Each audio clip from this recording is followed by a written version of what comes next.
예, 하나님 말씀은 로마서 12장 2절 말씀입니다. 같이 읽도록 하겠습니다. 너희는 이 세대를 본받지 말고 오직 마음을 새롭게 함으로 변화를 받아 하나님의 선하시고 기뻐하시고 온전하신 뜻이 무엇인지 분별하도록 하라. 아멘. 예, 감사합니다. 귀한 찬양 통하여서 함께 은혜 나누게 됨을 감사드립니다. 2주간 정도 그래도 바쁘게 또 미국 서부, 또 미국 중부, 또 미국 동부까지도 좀 이 시차가 한 4시간 정도 되거든요. 바쁘게 또 새벽에도 늘 바쁜 시간이었습니다. 4시, 5시 되면은 이동을 했었고 또 밤늦게까지 그렇게 모임들을 갖고 하다 보니까 이번 2주간은 어떻게 지나갔는지도 모르지만은 굉장히 또 좀 힘들었어요. 그래서 제가 아무래도 오늘 어제 밤늦게 왔거든요. 그래서 아무래도 오늘 일부 예배는 조금 쉬어야 될 것 같다. 그래 생각을 해서 미리 우리 목사님한테 부탁을 했어요. 일부 예배 3가지 옵션이 있다. 그냥 안 나타나면 끝까지 다 해라. 끝 무렵에 나타나면 내가 와서 축도하겠다. 그렇지 않으면은 혹시라도 제가 예전처럼 일부 예배부터 다 인도하겠다 이랬는데 그래도 하여튼 늦게 와서 좀 이 낮밤이 완전히 또 바뀌니까 자는 것 이런 게 잘 안 돼요. 이제 또 그러니까 잤는지 안 잤는지도 모르게 또 일찍 나와서 있다가 일부 예배부터 인도를 했습니다. 2부 예배 되니까 조금 더 정신이 맑아지고 지금은 이제 거의 제정신입니다. 그래서 이제 마지막 설교다 이렇게 생각을 하니까 훨씬 더 좀 여유가 있어지는 그런 시간입니다. 예, 아무튼 또 오늘 마치고 당회도 있고 또 재직회도 있고 또 내일부터 또 일본을 가야 되고 아직도 빡빡한 일정들이 남아 있기는 합니다만은 여러분들이 기도도 해주시고 또 덕분에 잘 다녀왔고 또 일들을 진행할 수 있으리라 생각을 하고 계속적으로 기도를 부탁드리겠습니다. 이번에는 설교 제목이 그리스도인의 세계관이다 그랬습니다만은 사실 이제 거창한 단어입니다. 세계관이라는 것은 거창한 단어지만은 이게 우리에게는 그렇게 배워지거나 학습되거나 그렇게 된 것은 아니어도 우리가 예수 믿으면 변하거든요. 예수 믿으면 다 변하게 되어 있습니다. 우리의 삶의 패턴이 바뀌어집니다. 우선순위가 바뀌어집니다. 그리고 모든 것이 나 중심으로부터 그리스도 중심으로, 나 중심으로부터 하나님 중심으로, 나 중심으로부터 말씀 중심으로, 성경 중심으로 우리의 삶이 이제는 자꾸만 바뀌어지는 거예요. 그게 세계관입니다. 세계관의 가장 핵심적인 내용은 신관 아니겠습니까? 우리는 유일신 하나님을 믿고 또 뭐 불교에서는 불교 나름대로의 신, 또는 유교에서는 유교 나름대로의 신, 회교에서는 회교 나름대로의 신, 또는 뭐 범신론, 다신론, 뭐 이런 여러 가지 신론이 거론될 수가 있을 것이고, 또 우리 인간론, 사람은 누구인가, 우리가 어떻게 생명을 가지고 존재하게 되어졌는가, 이런 부분에서도 우리는 큰 차이가 있는 거예요. 결정적인 차이를 갖고 있습니다. 세상에 대한 관점도 다릅니다. 그런 부분들을 놓고 우리가 세계관이라 그렇게 이야기를 하지요. 그래서 이 세계관이라는 것은 우리가 꼭 그런 단어를 써서 그런 것이 아니라 오늘 본문에 나타난 말씀처럼 우리가 하나님의 백성으로 구원받게 되어지면은 그러므로 너희는 너희 마음을 새롭게 하므로. 이 마음이라고 하는 것이 감정을 유발하는 그런 하트, 그런 어떤 우리가 좀 좋은 일이 있으면 크게 기뻐하고 슬픈 일이 있으면 슬퍼하고 감정의 높낮이로서 그렇게 생각하는 하트가 아니라 영어 성경에 보면은 마인드라고 해요. 마인드라는 말은 이것은 지성을 의미하는 거예요. 굉장히 냉철한 지성, 이지적인 지성을 의미하는 거예요. 그래서 우리가 우리 자신을 생각해 볼 때 내가 하나님의 백성이다라고 하면은 계속 우리가 냉철하게 우리는 다른 생각을, 세상과는 다르다, 나는 구별되었다, 나는 다른 삶을 살아간다, 이렇게 공부도 해야 되고 이렇게 의식의 전환도 가져와야 되고, 새롭다는 것도 보면은요 영어 성경에는 renewing이라고 해요.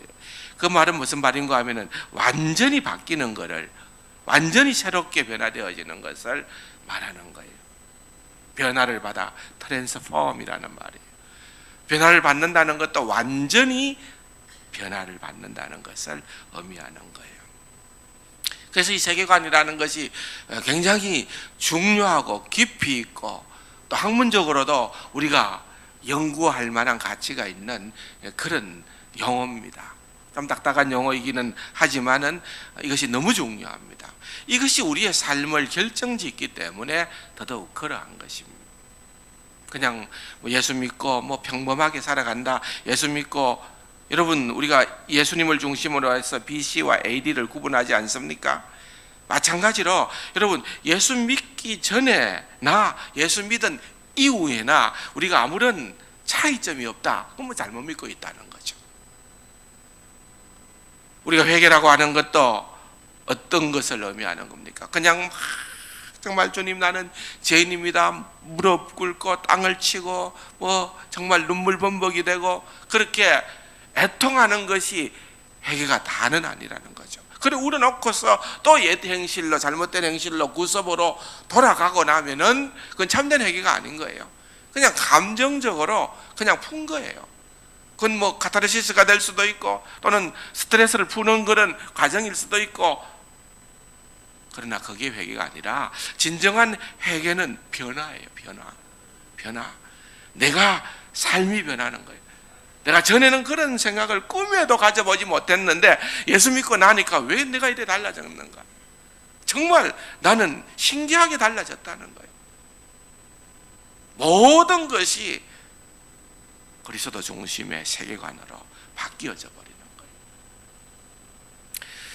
하도 긴 여정이었기 때문에 제가 일부러 설교 주제도 있고 그래서 세계관에 관한 책을 가지고 가서 읽었습니다. 다 읽었어요. 하도 시간이 많아서 비행기로 이동하고 이동하는 시간이 길어서 읽었는데 IBP에서 나온 책입니다. 기독교 세계관과 현대사상. 혹시 여러분들이 기회가 되면 읽어보면은 큰 유익이 있을 거예요. 여기에 보면은 이 책이 좀 약간 두껍기는 하지만은 여기에 보면은 세계관의 차이, 기독교 신론과 이신론, 자연주의, 허무주의, 실존주의, 동양 범신론적 일신론, 뉴에이지, 포스트 모더니즘. 그러니까 우리가 생각하는 우리 기독교적인 그런 어떤 세계관과 세상적인 그런 세계관을 잘 구별해 가지고 설명을 해놓은 그런 책입니다. 그리고 또 같은 IBP에서 알버트 월터스라는 사람이 창조 타락 구속이라는 이 책을 또 내었는데 이것이 많은 기독교 학교에서 교과서로 사용되어질 정도로 굉장히 유명한 책입니다. 그리고 또 같은 출판사에서 유명한 송인규 씨죠. 이 송인규 씨가 새로선 기독교 세계관이라는 책을 내었어요. 이것은 앞에 있는 이런 모든 책들을 본인이 소화를 하고 그것을 정리를 해서 그냥 좀 더 쉽게 풀어서는 강의를 적었는 것 같은데, 어쨌든 이런 책들이 세계관에 대하여서 굉장히 뭐라 그럴까요? 우리에게 통찰력을 준다 그럴까요? 중요한 책들입니다. 그래서 사실 저는 읽어보면서 굉장히 많이 도움을 받았어요. 많은 뭐 아직까지 충분히 풀어서 설명할 만큼은 소화가 된 것은 아니고 좀 빠른 시간에 읽어보자 하고 그렇게 생각해서 읽었어요. 어쨌든 핵심은 여러분 이 세계관을 논할 때에 사실 우리는 다르다는 것입니다. 여러분, 내가 지금 자신을 놓고 생각해 볼 때 내가 지금 달라지고 있는가? 내가 진짜 예수를 믿고 오는데 그냥 겉으로 보기에 주일날 뭐 성경 들고 교회 오는 것, 예배 드리는 것 이런 정도가 아니라 우리가 1절에서 배웠던 것처럼 삶이 예배가 되게 하라는 거죠. 삶이 예배가 되게. 그러면서 우리가 변화를 받아 우리의 마음이 새롭게 된다는 것은 우리가 끊임없이 우리의 삶이 그리스도 중심적으로 변화해져 가는 그러한 역사가 있어져야 된다는 거예요. 너무 중요합니다. 이번에 참 아주 유익한 여행이었었는데 중부 지역에 그 지난번에 영하 40도까지 막 온도가 내려갔던 그런 지역 가운데 일부입니다. 톨레도라고 하는 이제 그 지역을 방문을 했었는데 거기에서 이제 일을 보면서 이제 토요일 날 되어서 이제 한번 이렇게 투어를 했어요. 한 차를 타고 3시간 정도 가니까 노아의 방주를 성경에 말하는 노아의 방주를 그 크기 그대로 재현을 해놨어요. 그러니까 그 크기가 굉장히 크죠. 성경에서 말하는 그 크기로 이제 방주를 지어놨는데 얼마나 많은 사람들이 구경을 하러 오는지요. 예. 가족 단위로 점심시간에 앞테어리에 앉은 사람들하고 잠깐 대화를 나눠보니까 저 멀리 좀 서부 끝이죠. 워싱턴 스테이트라고 하는 워싱턴 주에서부터 온 사람들이 있고 또 캐나다에서부터 온 사람들도 있고 뭐 많은 사람들이 자녀들과 함께 그런 것들을 보는 거예요. 참 좋다. 왜냐하면은 여러분 이 세계관이 언제 형성이 되는가 하면은 주로 어려서 형성이 됩니다. 어려서 우리가 사실은 3살 버릇 여든 간다 그러는데 그것은 어떤 자꾸 뭔가 이렇게 반복되어져서 그런 것도 있지만은 일찍이 그러한 것들이 학습되어지면은 이거 참 바꾸기가 어려운 거예요. 여러분 분재 아시잖아요. 분재가 이게 어릴 때에 막 이렇게 의도대로 뭘 만들어 놓으면은 그게 그 모양대로 딱 고정이 되는데 이미 만들어 놓은 분재를 오래된 것들을 뭔가 이게 마음에 안 들어서 틀을 바꾸려고 하면은 안 바뀌는 건 아니지만 어려운 거예요. 여러분도 마찬가지입니다. 여러분들이 부인할는지 모르지만은 나이가 드신 분들은 잘 안 바뀌어요. 늦게 예수를 믿으면 이 세계관이 바뀌는데 굉장히 어려워요. 근데 어릴 때에는 그게 쉽게 가능하다니까요. 여러분 한번 생각을 해보십시오. 제가 그 노아의 방주를 보고 이어서 또 한 시간 정도 거리에 창조박물관이 있었어요. 와, 너무 좋았어요. 창조박물관. 그러니까 하나님께서 이 세상을 창조하셨다는 그 말씀을 가지고 조금 전에 제가 서두에서도 시편 8편을 읽었습니다마는 하나님 앞에서 우리가 성경적인 관점으로 볼 때에 우리 인간이 얼마나 놀라운 존재인가, 얼마나 가치 있는 존재인가 알게 되는 거예요. 우리가 진화론적인 입장에서 볼 때는 우리는요 그냥 이렇게 해서 털없는 원숭이에요. 결론은 우리 인간이 그런 정도밖에 아니에요. 그런데 우리가 그런 존재로 끝이 나는 게 아니고 하나님의 이 모든 창조의 역사를 우리가 말씀 그대로 믿는다고 하면은 거기에 이 창조론과 진화론을 가지고서 세븐 C를 가지고 이 C로 시작하는 그 단어를 갖고 설명도 하고 연결해 놓고 너무 좋아서 제가 이제 비디오도 사고 자료집도 사고 그렇게 해서 가지고는 왔어요. 언제 한번 정리가 될는지 모르겠습니다만 하여튼 거기에 몇 시간을 봐도 지겹지가 않아요. 와, 너무 좋구나. 이런 창조박물관. 그 다음에 이제 주일 지나고 난 다음에 워싱턴 DC로 가서 워싱턴 DC에서는 또 이제 뭐 박물관이나 이런 게 워낙 유명하거든요. 그런 가운데 자연사 박물관 뭐 사람이 막 정말 부글부글한데 그 자연사 박물관 들어가면은 모든 것들이 진화론적이에요. 모든 게 다 진화론의 입장에서 이러한 역사를 풀이해 놓은 거예요. 그런 세계관으로 풀이해 놓으니까 거기에 가서 배울 게 없는 거예요. 거기에 가서 신앙적으로 우리가 뭔가를 얻을 수가 없는 거예요. 근데 마침 감사하게도 한 2년 전쯤 됐다 그래요. 대략. 그런데 거기에 워싱턴 DC에 가니까 성경 박물관이 있어요. 성경 박물관. 여러분 나중에 혹시 DC에 가면은 그런 걸 꼭 한번 찾아보세요. 성경 박물관이 있어요. 성경이 얼마나 위대한 책이고 성경대로 우리가 연구하고 살아가면 얼마나 좋은가. 그 성경을 가지고서 모든 것들을 갖다가 해놨는데, 야, 이 어떤 분이 기부를 했어요. 너무 좋았어요. 상대적으로 대비가 되는 거죠. 한쪽에서는 철두철미 세상적인 관점에서, 유물론적인 관점에서, 물질적인 관점에서 역사를 풀어가는 거예요. 근데 여러분 우리가 생각해 보십시오. 지금 우리 자녀들은 그런 선택의 기회도 없습니다. 주일날 교회에 오면은 그나마 그래도 하나님 말씀도 듣고 성경 얘기도 듣지만은 일주일 내내 세상 학문어를 다루는 데는, 창조론을 다루는 데가 없어요. 기독교 교육을 시키지 않으면은 창조론을 다루지 않습니다. 다 진화론이에요. 여러분 다 그렇게 공부했어요. 또 그것이 비성경적이라는 사실을 알면서도 우리는 우리 자녀들에게 그렇게 학교 공부가 진리인 양 열심히 공부하고 잘 공부하고 좋은 대학 가고 그렇게만 하면은 신앙생활 좀 덜 해도 괜찮고, 여러분 얼마든지 그렇게 하지 않습니까? 이게 우리가 부모로서 정말 책임져야 될 그런 부분들이 너무 많은 거예요. 주일날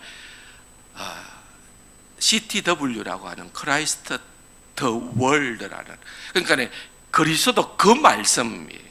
그리스도 그 말씀 교회라는 그 PCA 교회, 아주 보수 장로교회를 가서 예배를 드렸어요. 근데 굉장히 충격적이었어요. 뭐 교인 수는 우리 교인보다 그렇게 많지 않아요. 그래도 굉장히 그 지역에서는 제일 큰 장로교회인데, 그런데 어른들 숫자보다 아이들 숫자가 월등히 많은 거예요. 함께 예배를 드리는데 온 가족들이 함께 예배를 드리는데 자녀들이 막 버글버글한 거예요. 근데 그것은 전적으로 목사님이 그렇게 해요. 목사님이 무조건 자녀 많이 낳아야 된다. 하나님께서 언제 산하 제한 하라고 했느냐? 성경은 우리로 하여금 생육하고 번성하고 땅에 충만하라 했기 때문에 말씀대로 믿고 살면은 하나님께서 책임져 주신다. 그러니까 목사님이 그걸 강조를 하니까 진짜 자녀들을 많이 낳은 거예요. 온 교인들이 그렇게 자녀들을 많이 낳고, 그냥 예배를 마치고서나 뭐 하여튼 뭐 주일학교나 이런 모임들을 보니까 굉장히 활발해요. 전심 때 목사님 집에 초대를 받아가지고서 목사님하고 몇 시간 식사를 하면서 같이 교제를 나누었는데 철두철미 복음적이에요. 그래서 크라이스트, 그리스도, 더 월드, 그 말씀 교회, 그렇게 교회 이름을 짓고 정말 어떻게 해서든지 하나님 말씀대로, 그래서 거기는 이 아내들을 보니까 가능하면, 미국에서는 거의 다 이 직장을 가지는데 부부 맞벌이를 하거든요.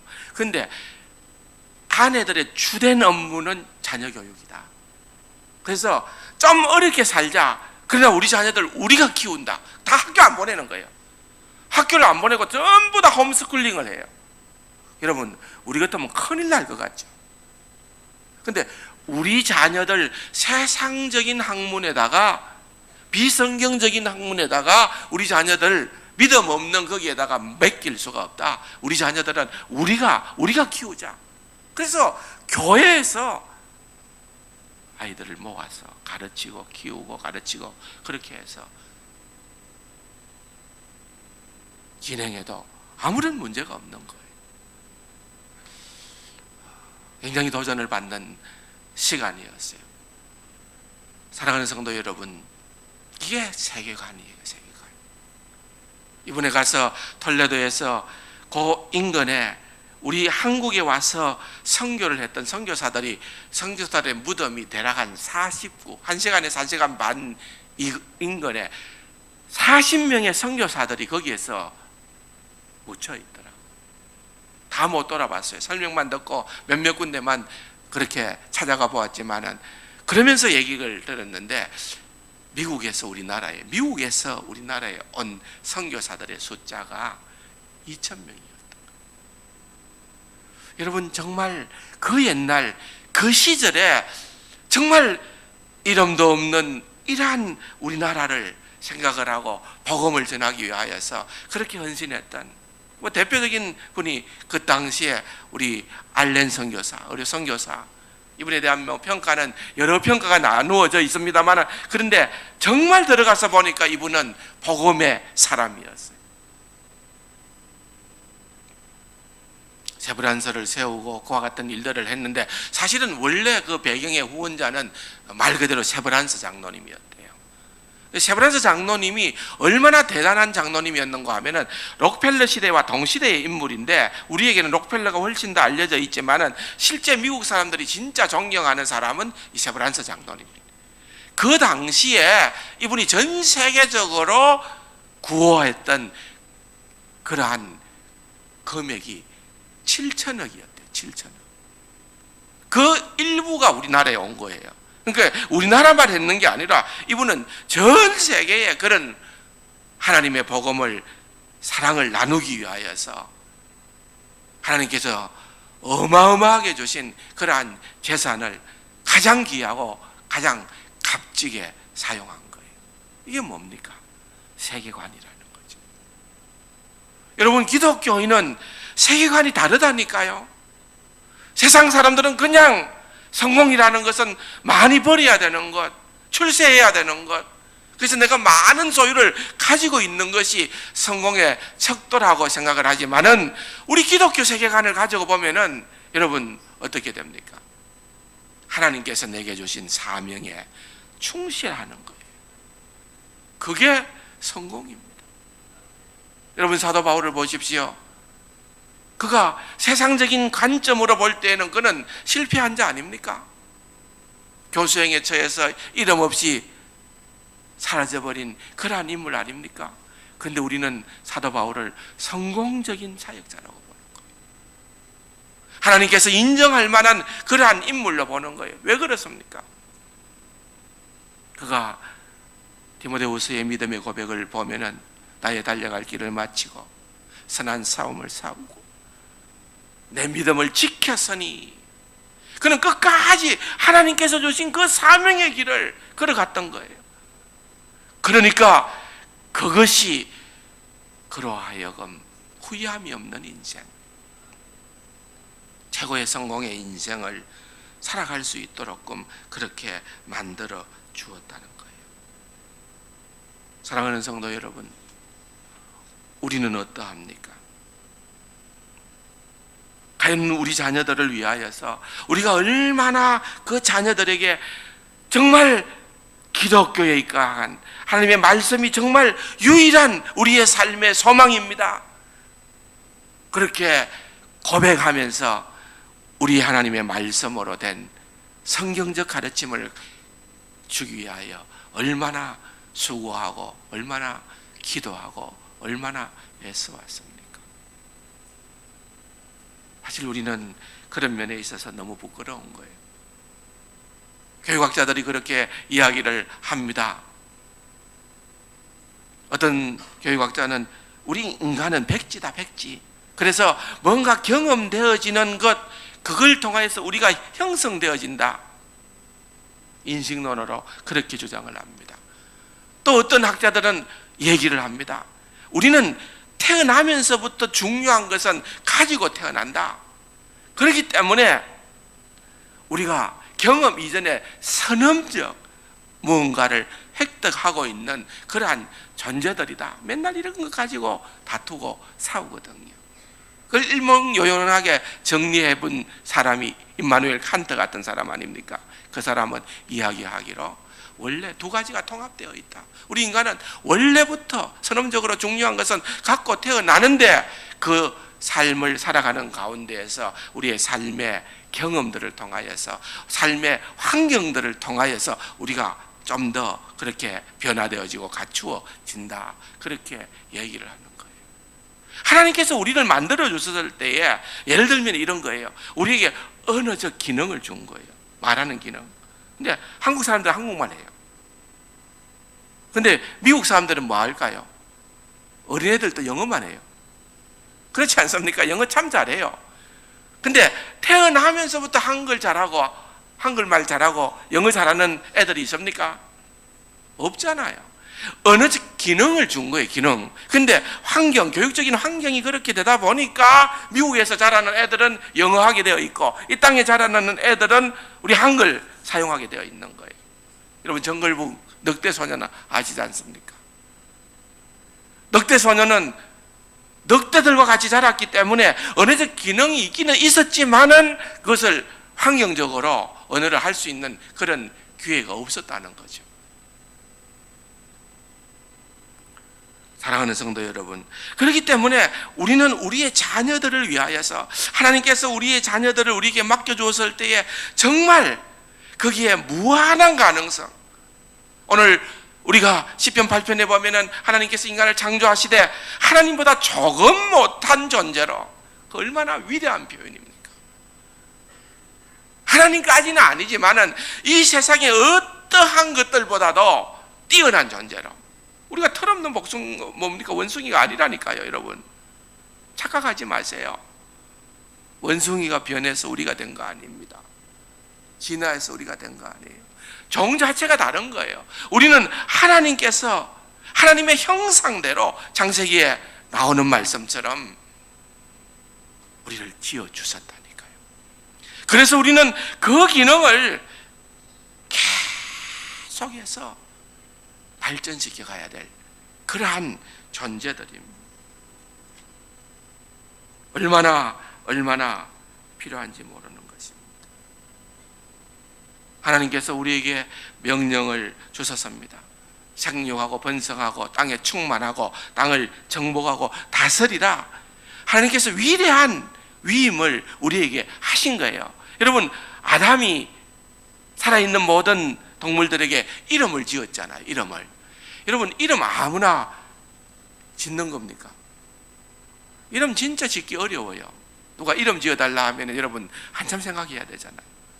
근데 그 이름은 사실 그 이름이 얼마나 절묘한 이름이었던지 그 뭐라 그럴까요? 동물들의 특성을 그대로 드러낼 만큼 하나님께서 창조해 주신 아담은 그렇게 지혜로웠다는 것을 성경은 우리에게 이야기를 하고 있어요.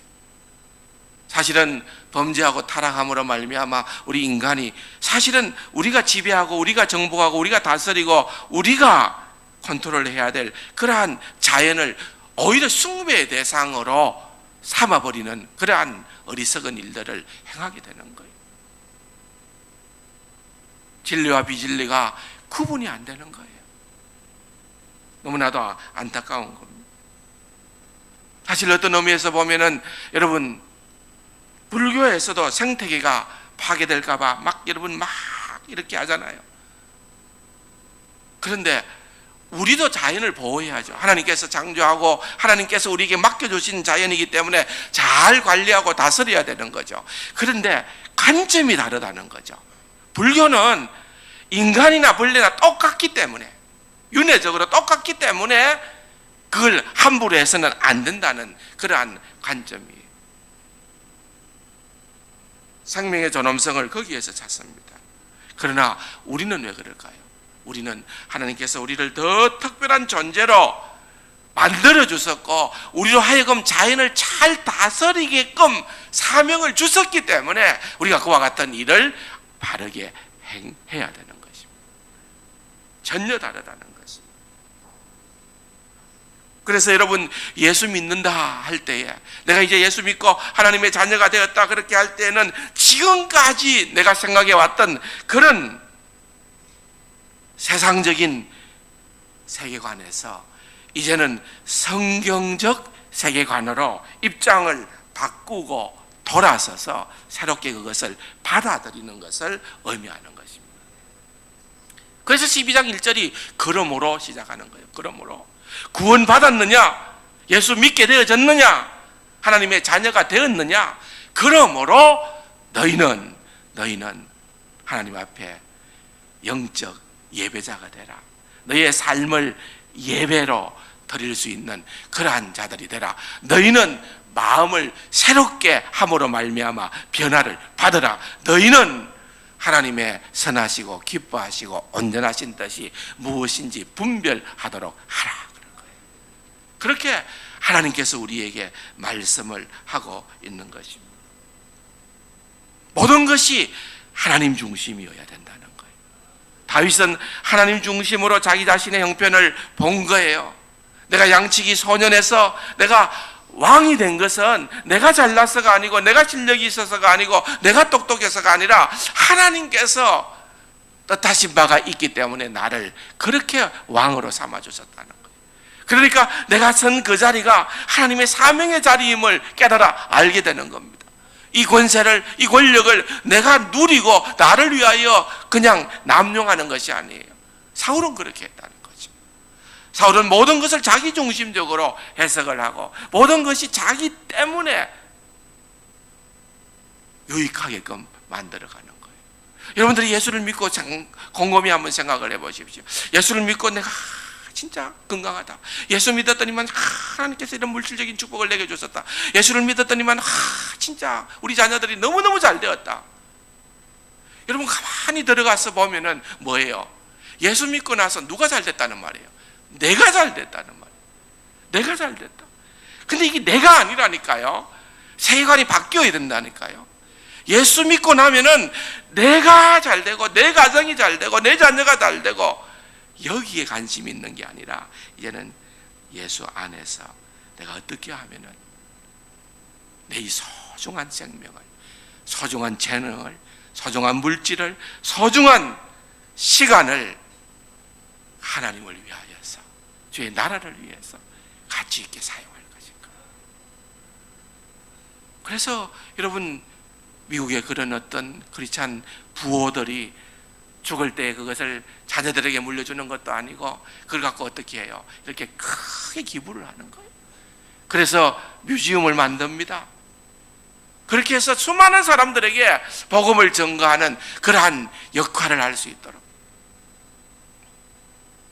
세브란스가 지금까지도 이 땅에 선한 영향력을 끼칠 수 있도록 그렇게 하는 거예요. 그것이 바로 세계관이라니까요. 사랑하는 성도 여러분, 이런 부분들을 우리가 정말 잘 생각해 볼 필요가 있습니다. 근데 우리 인간이 참 완악하거든요. 그래서 이게 잘 안 바뀌어져요. 그렇게 해야지 하는데 잘 안 바뀌질 때가 많아요. 근데 가만히 우리의 삶을 돌아보면은 이런 세계관의 전환점이 되는 것은 여러분, 우리의 삶에 충격이 가해질 때입니다. 충격이 가해질 때예요. 잘 한번 생각해 보세요. 내가 언제 진짜 주님을 만나게 됩니까? 언제 내가 진짜 바뀌게 됩니까? 잘 나갈 때가 아니에요. 정말 답이 없을 때, 정말 힘들 때예요.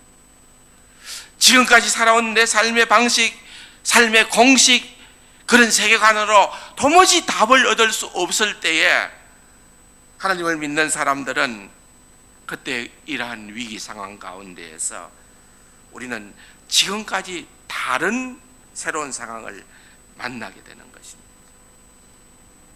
마지막 남은 보루가 뭐냐? 하나님은 살아계신다는 거예요. 하나님은 살아계신다는 거예요. 내가 다 알 수 없지만 하나님이 살아계시기 때문에 이런 반드시 합력하여 선을 이룰 것이다. 그래서 우리 예수 믿는 사람들은 좌절하거나 절망을 잘 안 해요. 왜냐하면 내가 알지 못하는 그러한 또 다른 방법을 하나님께서 가지고 계신다는 것을 믿음의 눈으로 바라보는 거예요.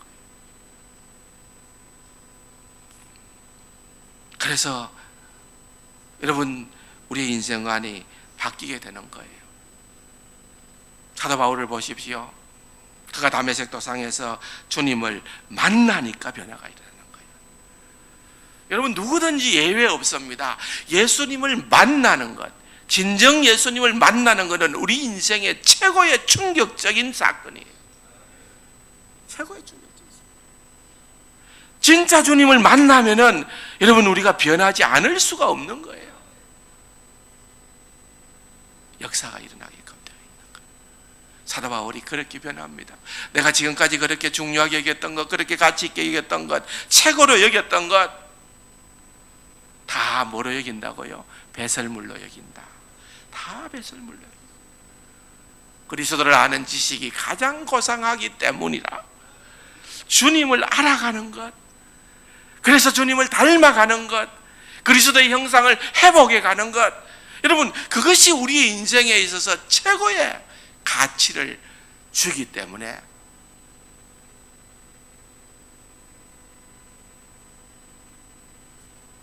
내가 주님의 품에 안길 때까지는 참된 안식이 없나이다. 어거스틴의 고백처럼 여러분, 우리가 주님을 빼면 아무것도 아닌 존재예요. 딱 하나만 기억하면 돼요. 뭐예요? 자기 중심에서부터 하나님 중심입니다. 하나님이 없었을 때는요, 나는 내가 괜찮아 보였고, 내가 착해 보였고, 내가 잘나 보였고, 나는 뭐든지 내 힘으로 스스로 할 수 있다고 착각을 했어요. 그런데 진짜 주님을 만나 보십시오. 우리가 얼마나 형편없는 죄인인지, 나는 얼마나 무력한 자인지, 나는 한순간도 하나님의 은혜가 아니면은 살 수 없는 그런 연약한 존재인지를 깨달아 알 수 있게 되는 거예요. 베드로를 향하여서 주님께서 명하십니다. 깊은 데로 가서 그물을 내려라. 여러분, 베드로는 어우입니다. 깊은 데로 가서 그물을 내리는 것은 그가 지금까지 살아왔던 삶의 경험으로는 이거는 도무지 이해가 될 수 없는, 말이 안 되는 거예요. 그런데 주님은 의도적입니다. 주님은 네가 해왔던 그 방식을 내려놓으라는 거예요. 이제는 너의 삶은 다른 방식으로 살아가야 할 것이다. 그 방식은 내가 네게 가르쳐 주마. 그물을 내렸더니만은 많은 물고기가 잡혔어요. 근데 많은 물고기가 잡혔기 때문에 북치고 장구치고 친구 불러서 잔치 베풀고, 그게 아니에요. 내용을 들여다보면은 베드로는 주님 앞에서 자신의 죄인됨을 고백하는 거예요.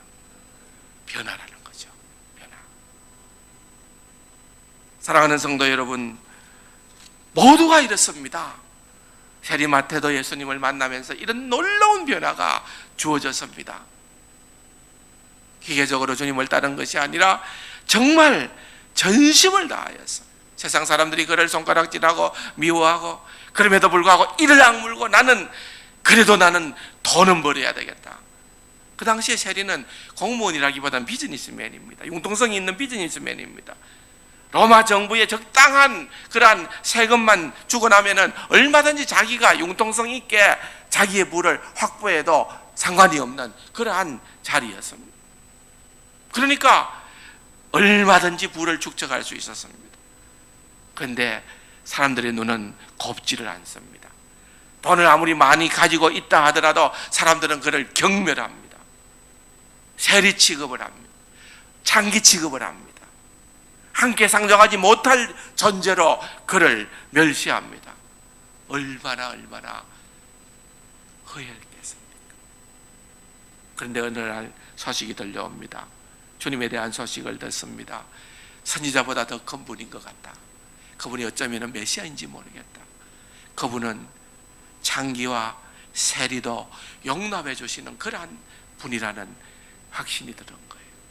그래서 주님을 가버나움에서 만나고 싶어 했던 거예요. 그러자 주님의 부르심에 그가 온 마음을 다해서 뒤쫓아갔던 거예요. 내가 예수님의 제자가 되는 거예요. 여러분, 주님을 만났는데도 변하지 않았다, 제대로 못 만난 거예요. 주님을 만나면은 우리의 삶이 바뀌어진다는 거예요. 나의 삶의 우선순위가 바뀌어집니다. 나의 삶의 정말 방향성이 달라진다는 사실을 알아야 되는 것입니다. 그러므로입니다. 주님을 만났기에, 구원받았기에, 하나님의 백성이 되었기에 나는 삶을 예배자로 살아가겠습니다. 나는 마음을 새롭게 함으로 변화를 받아 하나님의 원하시는 세계관을 가지고 살겠습니다. 하나님의 선하시고 기뻐하시고 온전한 뜻이 무엇인지를 분별하며 살아가는 그러한 자가 되겠습니다. 이것이 바로 그리스도인의 세계관인 거예요. 이것을 여러분들이 기억하시기를 바랍니다. 하나님께서 오늘도 나를 존재하게 하신 이유, 나의 나된 이유는 전적으로 하나님의 은혜요, 하나님의 특별한 계획과 목적이 우리에게 있음을 기억을 하면서 그것이 하나님의 사랑의 장기이며 사명의 길을 함께 걸어가는 기하고 복된 우리 세상 가족들이 되기를 주님의 이름으로 축원합니다. 좋으신 아버지 하나님, 감사합니다. 우리에게 새 삶을 주심을 감사합니다. 영원한 생명을 주심을 감사합니다. 주님, 말씀으로 더욱더 변화되어지고 주님을 더욱더 닮아가는 귀하고 복된 우리 세상 가족들 되게 하여 주옵소서. 예수님의 이름으로 감사기도 드립니다. 아멘.